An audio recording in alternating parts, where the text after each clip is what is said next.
maailman vahvimpien miestenkin täytyy välillä vähän levätä, että jaksaa nostella 100 kiloa kiviä ja vetää rekkoja.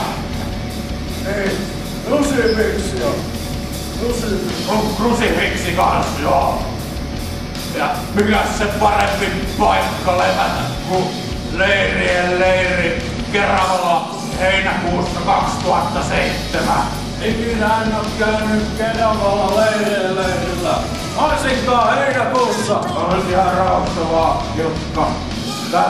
Löytyy internetistä lisätietoa. Täällä voi ilmoittautua sähköpostilistalle ja saada lisää videoita ja muuta informaatioon. Ikinä en oo mitään ottanut internetistä. Enkä oo ottanut. Ja jos joku väittää, että on jotain ottanut, niin turpiin tulee. jckerava.com kautta leiri. Tuu Jukka kattoo. Täältä löytyy kaikkea kivaa. Tuu kattoo. En oo ikinä käynyt Keravalla. Älä Jukka, älä tee sille mitään. Älä. Jukka, perkele minkä menin tekemään. Leiri. Kerava.